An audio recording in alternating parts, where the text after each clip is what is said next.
Hello everybody, this is Tyler here once again from the Character Workshop. Nowadays, focusing more on brick-related activities. Yes, as I mentioned in the last episode of It Came From England, this episode will be slightly more negative when it comes to what I'm going to be talking about.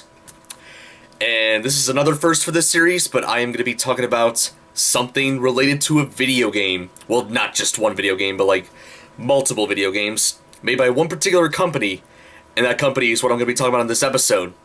That company is Traveler's Tales.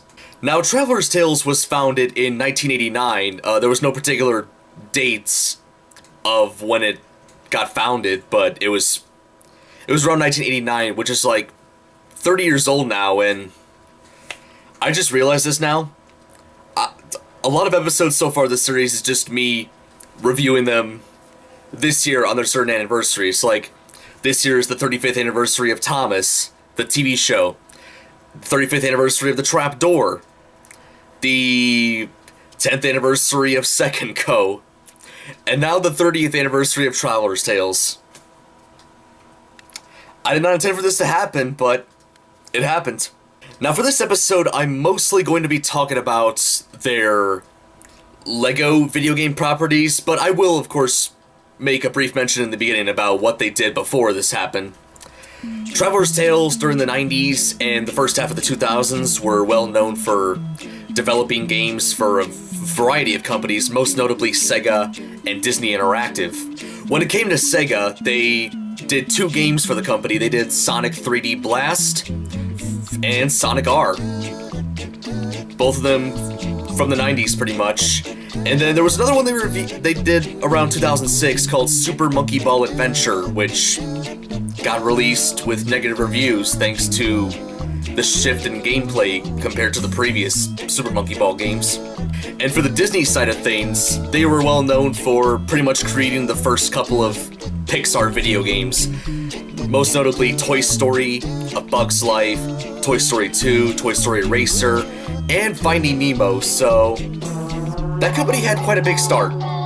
They also apparently developed two Crash Bandicoot games, first one being The Wrath of Cortex, and then the second one being Twinsanity.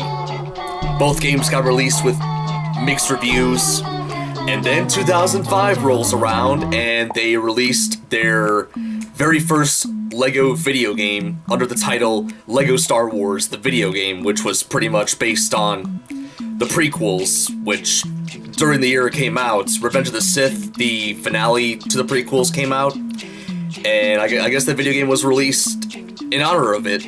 And the game was quite a success for Traveler's Tales.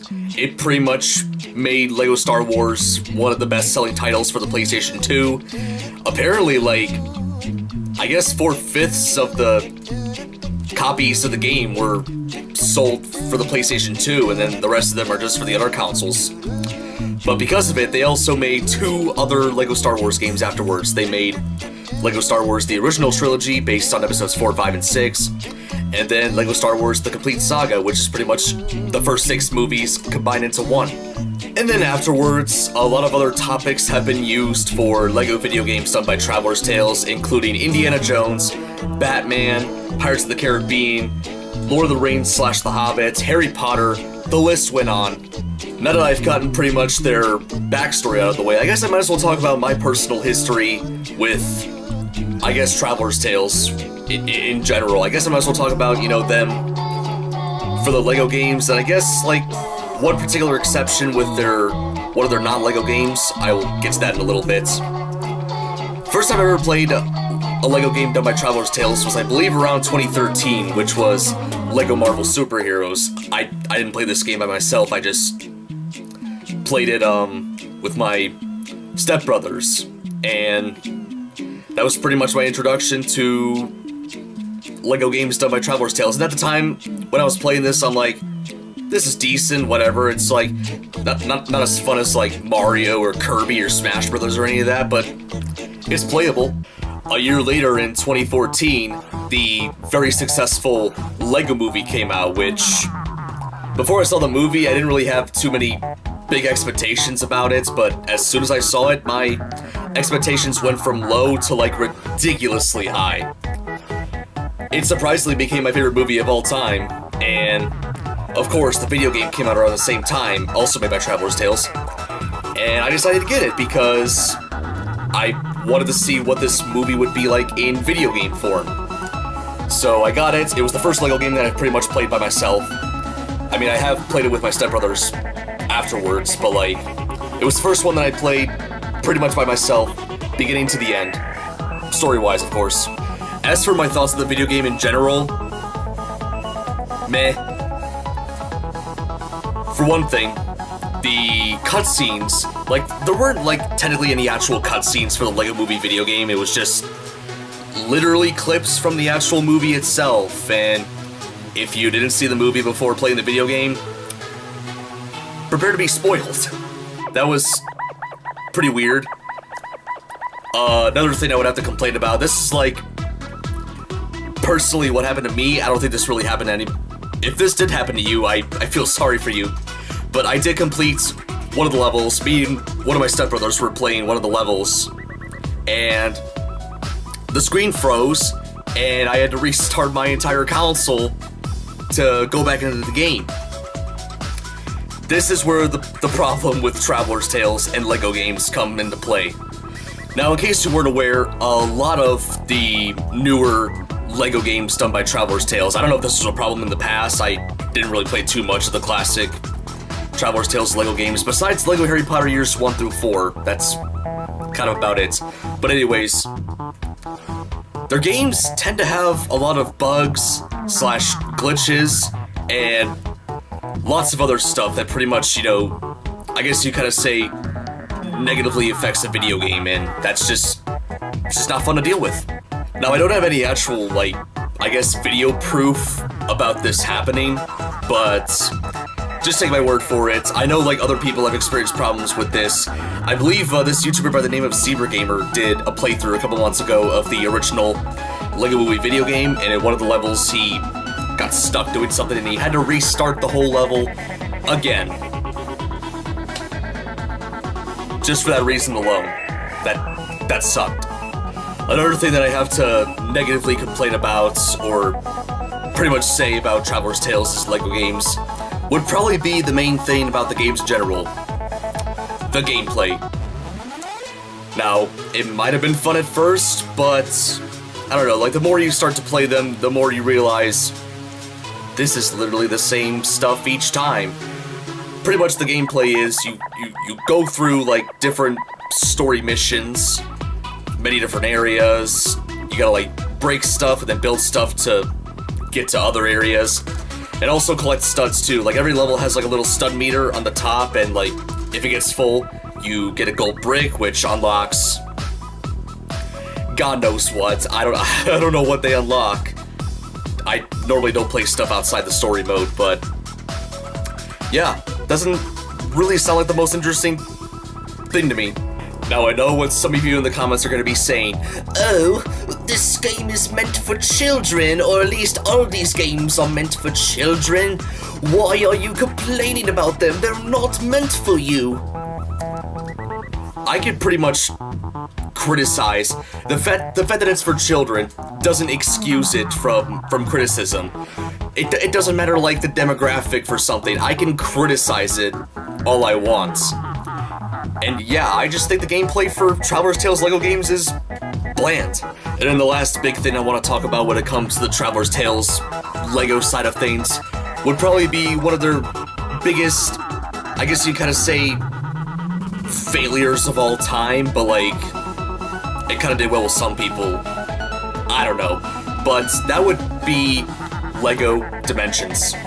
Now, for those of you who have seen my videos in the past or have subscribed to my other games channel, my other channel pretty much, but I got the game, I've gotten a majority of the characters and the packs, and I've played a good chunk of it. I did an entire, like, video playthrough of the game on my other games channel, and on that same channel I did a bunch of reviews of all the packs I've gotten. If you guys want to check those videos out, I'll leave a link to my other games channel in the description below. But I'm just gonna list some problems with LEGO Dimensions. One of the things that I definitely would say led to the game's downfall would definitely be the price.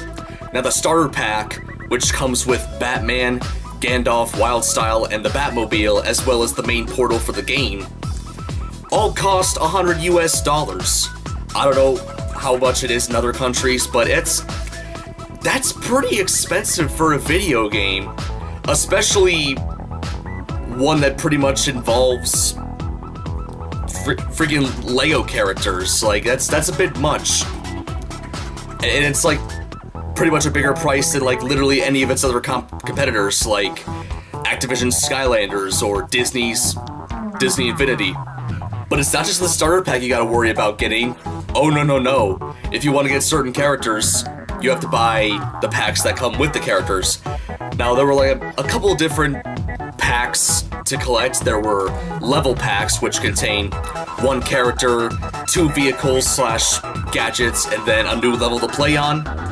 Team packs, which contain 2 characters, 2 vehicles/gadgets. A fun pack, which contains 1 character and 1 vehicle or gadget. And then during their second year, like they had like 2 years, there was year 1 and then there was year 2. But in year 2 they introduced story packs, which contain 1 to 2 characters, 1 new vehicle, a new design for the portal, and then 6 new levels to play on. Now, if you pretty much add up the prices of all of the packs throughout LEGO Dimensions, the starter pack being 100, story packs being 50, level packs being 30, team packs being 25, and then fun packs being $15, or at least originally $15 before they changed it to $12. But that's a lot of money. That is a lot of money. I think I can arguably say LEGO Dimensions is probably the most expensive video game of all time. And I don't know if that's something they should be proud of having. And of course, just like some of the other LEGO games done by Traveler's Tales, it is full of bugs and glitches. I haven't encountered too many of them personally, but like, there's probably a good chunk of people that have encountered them. There was one particular YouTube video called LEGO Dimensions is a Hot Mess, where a guy pretty much explains the problems of LEGO Dimensions in better detail than I can. If you guys want to check the video out yourself, type it in, LEGO Dimensions is a Hot Mess. Yeah, $100, people. $100. But I can't just be too negative about the company. I will give some positives. The humor, sometimes in the cutscenes, is pretty funny at times. Like, there have been a couple times in LEGO Dimensions where I've, cracked up at certain jokes said by the characters and whatnot. And most of my positives do come from LEGO Dimensions. Like, despite the negative things I've said about the game, there are some stuff that LEGO Dimensions does pretty well.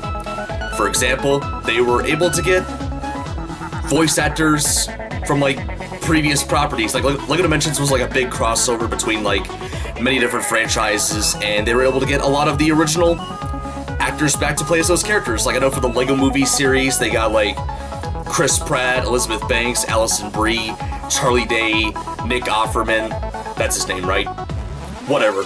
But they got, like, those guys back to reprise their roles as their characters. Back to the Future, they actually got both Michael J. Fox and Christopher Lloyd to play Marty McFly and Doc Brown, respectively. And the list would go on and on. And then, of course, the characters in LEGO Dimensions do interact with other characters, whether it's from their own franchise or not. And same thing with vehicles and lots of other stuff. It's definitely worth a listen to. I'm sure there's like a compilation video somewhere on YouTube about it, so check it out if you want. And since LEGO Dimensions is a toy-to-life game, you get the actual characters that you're playing as in the game in figure form in real life. And they actually act just like Legos. And there were quite a couple of exclusive characters/builds used for the game, and some of them were pretty good. Like, some of these were, like, I guess, newer versions of, like, other characters. Like, I know for Scooby-Doo, they just simply gave him a ton. That's the only exclusive thing about that.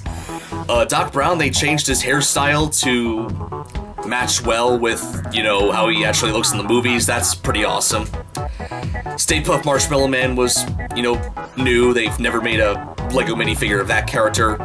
Year 2 especially got a crap ton of new molds, like Sonic, E.T., Gremlins, The Goonies. So many. And I did say earlier in the video that I did play one Traveler's Tales game that was not LEGO related. That game would be Crash Twinsanity. I haven't played the entire thing. I've played a good chunk of it, but it's decent, I guess. But other than that, that's pretty much my entire video on Traveler's Tales. Sorry if this one was a bit more negative. I just didn't have too many positive things to say about that company, besides some of the things they did for LEGO Dimensions and whatnot. But yeah, that was kind of about it for Traveler's Tales. Hopefully you guys enjoyed this episode. If you guys did, feel free to give it a like. Feel free to subscribe to this channel if you want to see any more episodes, or just a fan of mediocre plush content in general. Feel free to leave a comment down below. That is about it. And this is Tyler from the Character Workshop, signing out. Next episode, I am finally, officially going to be talking about this. Without this on the front, of course, and all the snow on the top, and some kind of weird paint defect. Strange. Yeah, expect that to happen.